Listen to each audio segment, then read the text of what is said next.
was one of the pioneers of rock and roll, and his career spanned more than 4 decades. The man known as the Big O gave us hit after hit. Roy Orbison's life was filled with tragedy. His voice carried a pain that felt too real to be manufactured.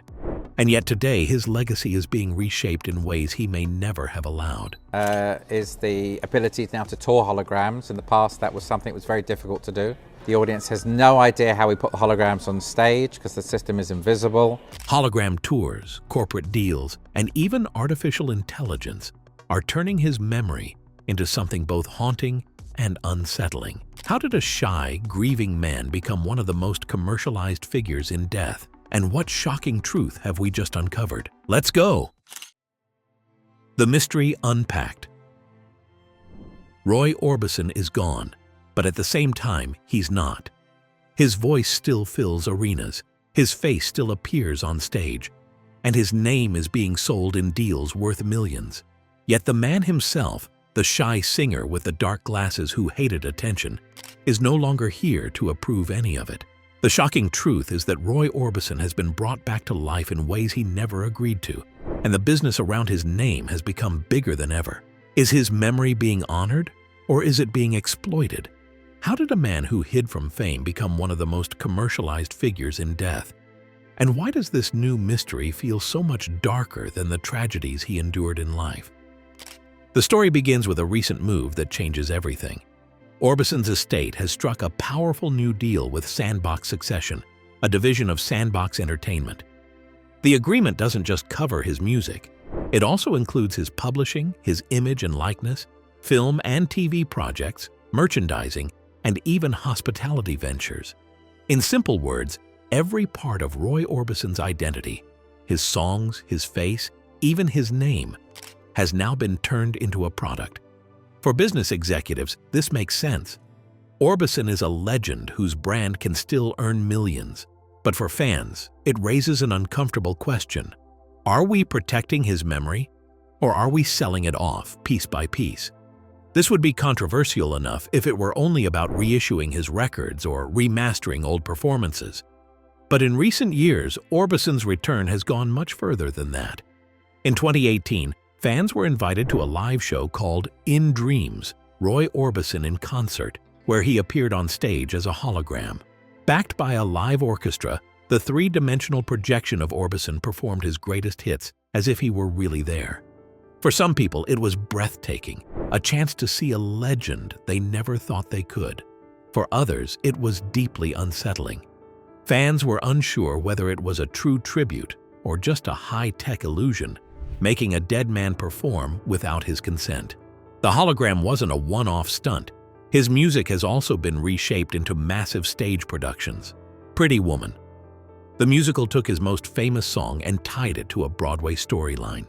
In Dreams, a new musical, featuring the songs of Roy Orbison, went even further, building an entirely new fictional narrative around his catalog. Musicals like these keep his name alive, but they also transform the raw, emotional songs he wrote into entertainment products that may have little to do with the man himself. This is where the ethics get messy. Roy Orbison was known for his honesty and authenticity. His voice was pure, his lyrics were raw, and his quiet, almost frozen stage presence made people focus on the music instead of the spectacle. That was part of his power. But can something authentic survive when it's resurrected through holograms and musicals? And here's the darkest part. The songs that made him famous came from very real pain. He lost his wife Claudette in a motorcycle accident, 2 of his sons in a devastating house fire, and he battled years of fading fame before his late revival. His voice carried the weight of grief, longing, and survival. That honesty is what made his music unforgettable. But now, those deeply personal songs are being recycled and repurposed by people who never lived his suffering. The longer you think about it, the more disturbing it becomes. If Orbison can be resurrected as a hologram, what stops companies from putting his face into advertisements or inserting his voice into AI-generated songs he never wrote? If his music can be turned into musicals, what prevents it from being twisted into messages or products he never would have supported? Once an artist's identity is under corporate control, there are almost no limits to how far it can be pushed. That's the real mystery at the heart of Roy Orbison's story today. He is remembered, but not always in the way he might have wanted. The life behind the voice. New material from archives, interviews, and estate records reveal Roy Orbison to be a man who built his art out of relentless grief and staggering health problems. His career was not just marked by a rise, a fall, and a comeback. It was a constant struggle between private devastation and public brilliance. How could a man who endured such personal loss create music that still sounds so hauntingly beautiful? And why do these discoveries change the way we think about him today? At the center of Orbison's mystery is his artistry, which even now is difficult to categorize. His voice could span nearly 3 octaves, moving from a trembling whisper to a soaring high note without breaking its purity. Unlike many rock singers of his era, he didn't rely on shouting, growling, or swagger to make an impact. Instead, his songs were constructed like miniature operas, with rising crescendos, dramatic pauses, and endings that did not always resolve the way pop audiences expected. This unusual structure set him apart from contemporaries like Elvis Presley, who leaned on charisma and physical performance, or Buddy Holly, who wrote tight, upbeat songs built for dancing. Orbison's music often ended on a note of despair rather than triumph, which was unheard of in pop at the time. His themes, loneliness, heartbreak, longing, were raw in a way that many male performers avoided, and that honesty became his signature. But to understand why those themes resonated so strongly, you have to look at the tragedies he endured. Roy Orbison married Claudette Frady in the 1950s, and for a time they had what looked like a joyful family life. That illusion was shattered in 1966 when Claudette was killed in a motorcycle accident while the two were riding together. Just 2 years later, Orbison suffered another unbearable loss when a fire destroyed his home in Tennessee and killed 2 of his young sons. For most people, one of those events would have been enough to break them entirely. Orbison carried both, and he carried them silently. He rarely spoke about these moments publicly, and instead his grief poured into his music. His struggles weren't only emotional. Orbison battled serious health issues throughout his career, including heart problems that required surgery. These problems were worsened by the stress of constant touring and the pressure to maintain his place in a music industry that was changing rapidly around him. As if that weren't enough, his natural personality was deeply shy, almost painfully so. While other stars of the 1960s strutted across the stage, Orbison often stood still, clutching the microphone, hidden behind his trademark dark glasses. Many assumed the glasses were a fashion choice, but in reality they were a shield. They gave him the confidence to face large crowds without feeling exposed, and they also became a way of masking the sadness in his eyes. Orbison's enigmatic persona was often enhanced by his trademark dark glasses, which added an air of mystery and allure to his image. Given these personal battles, it is remarkable that Orbison ever achieved the success he did in the early 1960s. His partnership with Monument Records produced some of his biggest hits, including Only the Lonely, Crying, and Oh, Pretty Woman. These songs dominated the charts and made him an international star. Yet even at the height of this fame, he remained something of an outsider in rock and roll. He wasn't a dynamic showman like Elvis, and he didn't write the fast, simple songs that teenagers wanted to dance to. Instead, he sang about loss, abandonment, and heartbreak. Somehow, that difference worked in his favor, and for a while he seemed untouchable. But fame is never stable, and by the 1970s, his career had begun to fade. The rise of harder rock, disco, and eventually punk pushed his style of balladry out of the mainstream. Combined with his personal losses, Orbison struggled to keep his career alive. He released albums that went largely unnoticed, and he was no longer the chart-topping star he had once been. For a time, it looked as though his music would fade into history, remembered only by a generation of fans who had grown older with him. The mystery deepens when we consider what happened next. Against all odds, Orbison experienced one of the most remarkable revivals in popular music. In 1987, filmmaker David Lynch used his song In Dreams in the film Blue Velvet. shocking audiences and reintroducing Orbison's haunting style to a new generation. Around the same time, a television special titled Roy Orbison and Friends, a black and white night, brought together an all-star lineup of artists like Bruce Springsteen, K.D. Lang, and Tom Waits to perform with him. The event showed the music world that Orbison's influence was alive and inspiring some of the greatest artists of the day. His comeback didn't stop there. Orbison joined George Harrison, Bob Dylan, Tom Petty, and Jeff Lynne to form the supergroup The Traveling Wilburys, whose 1988 debut album became a massive success. He also completed his album Mystery Girl, which was released after his sudden death later that year from a heart attack. The album produced hits like You Got It, proving that even in his final months, Orbison's voice had lost none of its power. Looking at his life in full, it becomes clear why his story feels almost otherworldly. He was an artist whose style set him apart, whose tragedies would have crushed most people, and whose career defied the usual pattern of rise and fall. Orbison was a man who lived through almost unbearable suffering and turned it into art. Who owns Roy Orbison now? Roy Orbison's story did not end with his death in 1988. In many ways, that was only the beginning of a new and stranger chapter. His final studio album, Mystery Girl, which he had completed shortly before his fatal heart attack, became a posthumous triumph.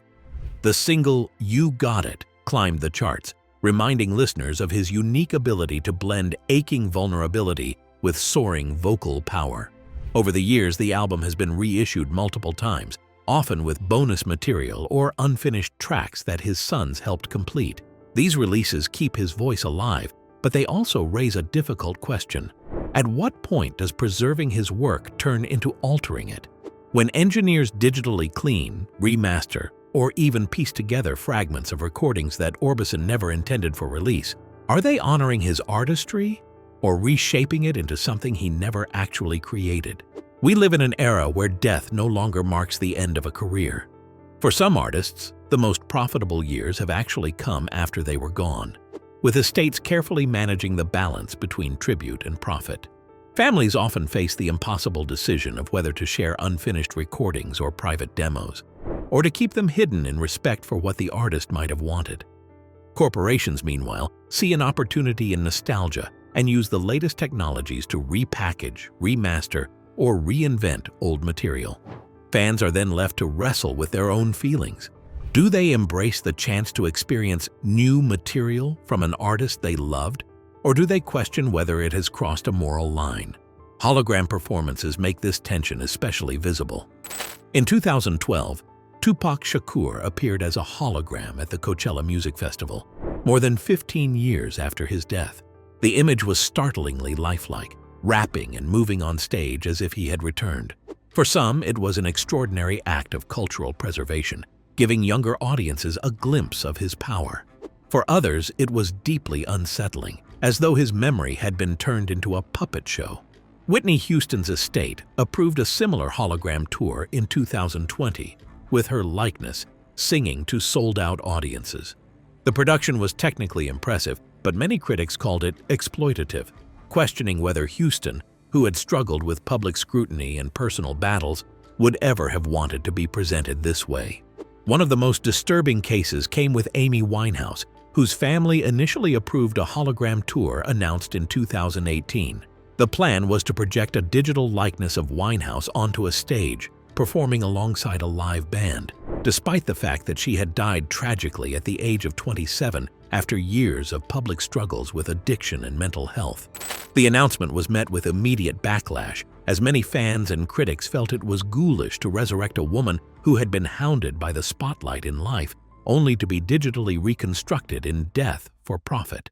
The tour was eventually postponed, but the very idea revealed how thin the line between tribute and exploitation can be, especially when the artist's legacy is marked by suffering. The outcry over Winehouse's hologram served as a chilling reminder that not every voice from the past can, or should, be artificially revived. Artificial intelligence is now pushing these questions further. Voice cloning models can recreate a singer's tone, phrasing, and even emotional inflections with stunning accuracy. AI-generated songs that mimic artists like Drake, Frank Sinatra, or Kurt Cobain have already circulated online, raising alarm in the music industry. It's a company called Digital Domain, a company based in Hollywood that pulled off the hologram, and basically it was, as many thousands have seen on video since. In the case of deceased artists, this technology has the potential to create entire albums that sound authentic but are entirely fabricated. Imagine a new Roy Orbison record in 2030, crafted not from his demos but from an algorithm trained on his past songs. It may sound convincing, but would it still be Orbison, or just a simulation carrying his name? Roy Orbison's case resonates so strongly because of the way his artistry was tied to his humanity. His voice was not just technically impressive, spanning nearly 3 octaves. It was a vessel of grief, longing, and fragile hope. His tragedies, the death of his wife Claudette in a motorcycle accident, the loss of 2 sons in a house fire, and his own years of fading fame, were not hidden but embedded in his music. Songs like Crying and It's Over carried a raw emotional weight because they were born from lived suffering. To see that voice repackaged in holograms, reissued in deluxe formats, or managed as a brand raises uncomfortable contradictions. I actually found myself clapping, but I'm thinking, why am I clapping for someone that's a hologram? A little bit disconcerting, surreal. I loved it. I thought it was fantastic. How do we preserve the honesty of an artist whose life was marked by pain when the mechanisms preserving him now are so heavily commercial? Other artists highlight the same dilemma. Michael Jackson's estate has released multiple albums since his death in 2009, including Michael in 2010, which featured tracks completed with modern producers. Some fans celebrated the chance to hear more from Jackson, but others argued the songs did not sound like material he would have released. In some cases, even the authenticity of the vocals was questioned, with accusations that sound-alike singers may have been used. Elvis Presley, whose catalog and likeness are among the most profitable in history, has been remixed, repackaged, and licensed endlessly. From the Elvis Lives hologram project to advertising campaigns that use his image, Presley has become both a cultural icon and a commercial product. Even artists associated with creative purity have been drawn into this trend. In 2023, the Beatles released Now and Then, a new song built from an old John Lennon demo with the help of AI audio separation technology. Paul McCartney and Ringo Starr described it as completing unfinished business, and many fans embraced it as a moving tribute. Yet some critics argued it blurred the line between collaboration and reconstruction, raising doubts about whether Lennon would have agreed to have his raw, private recording turned into a polished track decades later. These examples show that Orbison's legacy is not unique, but part of a much larger transformation in how we treat art after death. Fame has become permanent, extended not by the artist but by those who manage their name and likeness. Legal frameworks around intellectual property make this possible. Copyright law allows estates to control recordings and publishing for decades after death, and right of publicity laws in many states give families the ability to license an artist's image. Combined with technological advances, these rights create enormous opportunities for commercial projects, but they also shift the focus away from the human being toward the marketable brand. This brings us to the uncomfortable question at the heart of Orbison's story. Who truly owns an artist after they die? On paper, estates hold the legal rights, but culturally, ownership is shared by the fans who shape the artist's meaning and by the corporations that distribute and repackage their work. What we remember of Roy Orbison today is not just the man in black glasses singing on a stage in 1964. It is also the hologram projection touring theaters in 2018, the remastered deluxe editions sold online, and the licensing deals struck by management firms.